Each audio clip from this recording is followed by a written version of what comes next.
Question 1. A 24-year-old woman with known systemic lupus erythematosus (SLE) presents with joint pain, fever, and a malar rash. Which of the following best describes the immunopathogenesis of her condition? A. CD8 plus T-cell mediated cell killing. B. IgE mediated mast cell degranulation. C. IgG antigen immune complex deposition with complement activation. D. IgM antibody activation of NK cells. E. T-cell independent antibody production. Correct answer, C. IgG antigen immune complex deposition with complement activation. SLE is a classic type 3 hypersensitivity disorder characterized by immune complex formation, complement activation, and neutrophil recruitment, leading to systemic inflammation. Incorrect options: A. Type 4, delayed T-cell mediated. B. Type 1, IgE and mast cells. D. NK cells are part of type 2, not 3.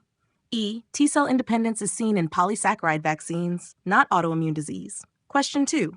A 7-year-old boy develops hematuria and periorbital edema 2 weeks after a streptococcal pharyngitis. Laboratory studies show low serum C3 levels. What is the most likely diagnosis? IgA nephropathy. B. Goodpasture syndrome. C. Post-streptococcal glomerulonephritis. D. Minimal change disease. E. Focal segmental glomerulosclerosis. Correct answer, C. Post-streptococcal glomerulonephritis.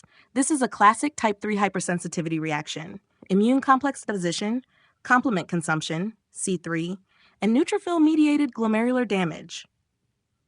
Incorrect options. A. IgA nephropathy occurs concurrently with infection. B. Goodpasture type 2 antibodies to basement membrane. D. Minimal change and FSGS are not immune complex mediated. A patient develops fever, urticaria, and joint pain 10 days after receiving rituximab therapy. Labs show low C3 and C4. Which of the following best describes this adverse reaction? A. Type 1 hypersensitivity due to IgE antibodies. B. Type 2 hypersensitivity due to cytotoxic antibodies. C. Type 3 hypersensitivity due to circulating immune complexes. D. Type 4 hypersensitivity with T-cell mediated cytokine release. E. Direct toxic effect of the monoclonal antibody on hepatocytes. Correct answer. C. Type 3 hypersensitivity due to circulating immune complexes. This is serum sickness, a prototypical type 3 hypersensitivity caused by immune complex formation in response to foreign proteins, e.g. monoclonal antibodies. Incorrect options. A. IgE reactions occur within minutes. B. Type 2 involves direct cytotoxicity against cells.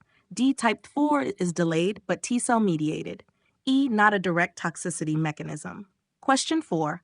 A patient receives a tetanus booster and develops intense swelling and pain at the injection site 12 hours later. A biopsy reveals immune complex deposition and complement activation.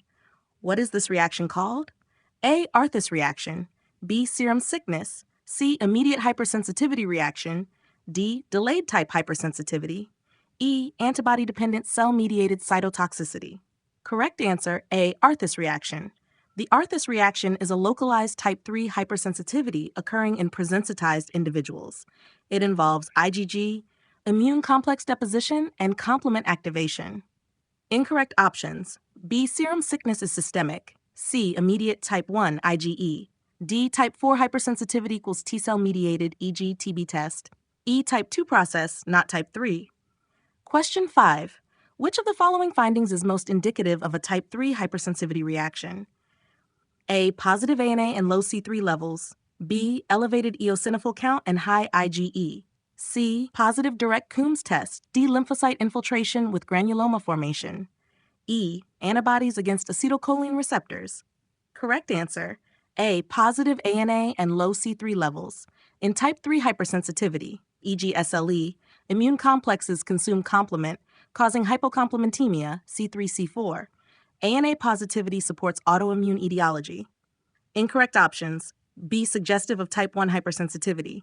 C. Seen in type 2, e.g. hemolytic anemia. D. Type 4, e.g. TB, contact dermatitis. E. Type 2, e.g. myasthenia gravis. Would you like a